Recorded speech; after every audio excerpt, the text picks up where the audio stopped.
say Yeah. to the audience, how has it changed for you as an engineer? Has there been any changes for it?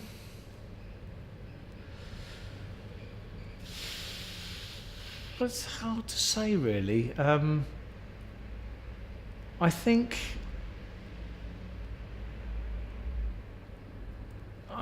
in a way I've been insulated from any changes by the fact that I tend to work with better players, if you like, professional people, guys who are making their living out of it, or at least above the level of local musicians. So, they've learnt their craft, they can sing and play, they're not too loud on stage, it makes the job easy, and so on and so forth. I'm not against, I can see the point of, being very loud, so to speak, in small rooms. But there's only so much you can do with that. There's, I think probably the biggest change is that the quality of instruments that you can lay your hands on has gone up enormously for the price. You could argue that it's part of a commodification of the whole thing, but you can get really quite good instruments that that will stay in tune, shall we say, and sound nice when they're being played at people at the beginnings of their career, shall we say. And it's, I'd say that sort of thing. The electronic stuff, I got involved, I was always interested in electronic music, so, the idea of sort of samplers and all that sort of stuff. In a way, that was a blip with, electronic drum kits and, keyboard or synth bands and such like. They've largely gone by the way, but, I'd say the quality of the instruments has helped as much as anything else.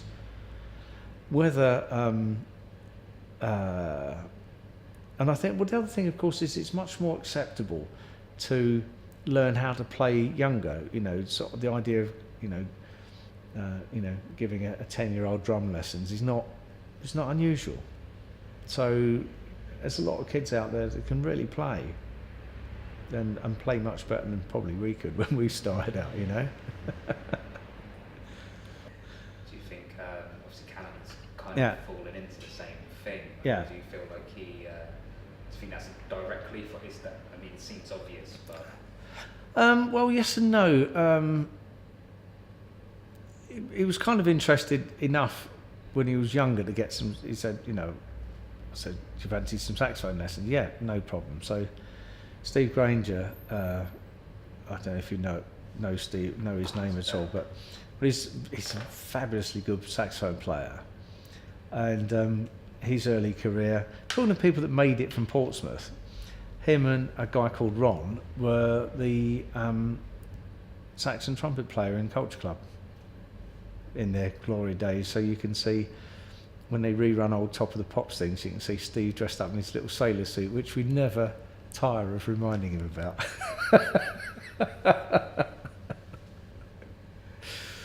But yeah, they were a good little brass section basically, and they got picked up and they toured the world basically, which is cool for them. Anyway, Steve would give Callum saxophone lessons, come around, play in my front room for half an hour a week, and eventually Callum goes, "Nah, I don't think so. I've got bored with this."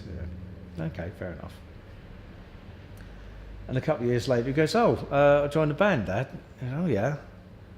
Yeah, we recorded something this afternoon. It's on the internet now. And that sums up how quickly you can do it, because he was talked into joining the Whitecoats. And again, I suspect it's as much physical proximity as anything else, because Alex, one of the guitarists, lives directly opposite where we live, and their garage is their rehearsal space. So he literally walked across the road with the saxophone, joined the band, and did some recordings. And and the Whitecoats were pretty successful, I think.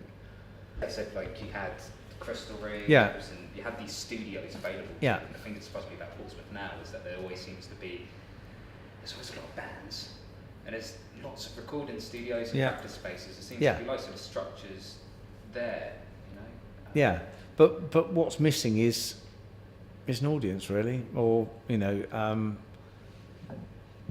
a fan audience.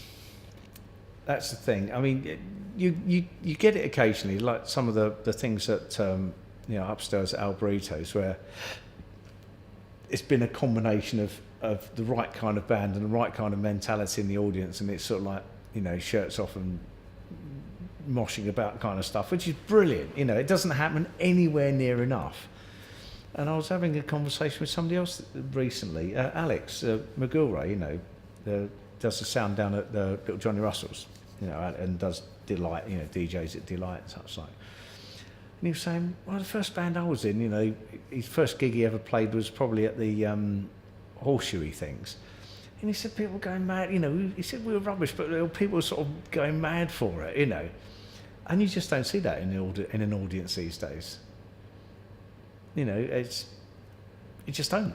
And it's such a shame. And I don't know what, it's because, well, I don't know if it's because, but I think, basically, dancing like a fucking idiot, having someone film it, it will turn up on social media. Well, he's not being very cool, is he? And I think that is at the back of a lot of people's mind. I'll just enjoy it a bit. I'm not going to go, not going to go crazy. Or it's just not good enough to go crazy about, or you're not that involved. You like it, but you don't love it.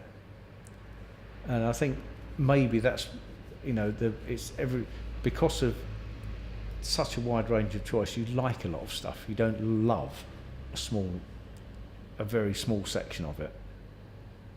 And I think maybe that's possibly one of the biggest differences, because if you've only got your album collection, and I do mean albums and vinyl, that's what you can listen to. That's it. That's it. Plus whatever's on the radio, your favourite, the John Peels and such like of the world. And that's your world, that's your sonic world, is what you have, what you possess. And now no such limits exist. Which is great in some ways, but it's, not so good in others.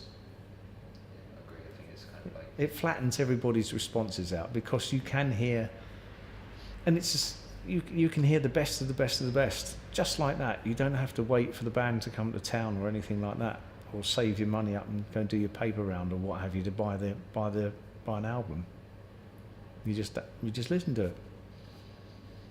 I'm as good as anyone else. I was listening to some early Deep Purple the other day online. Fantastic. I'd forgotten how good it was. Absolutely rip-roaring stuff. I don't know if you know any of it, but you think, they were sort of 20-somethings and they were absolutely going for it in a studio. And to get a performance like that in a studio, I thought was fantastic. It's real, sort of strutting stuff. Brilliant, and I'd forgotten how good it was myself. But it didn't involve saving any money up or going down to a record shop or any of that nonsense. I was just sort of like, let's listen to that now.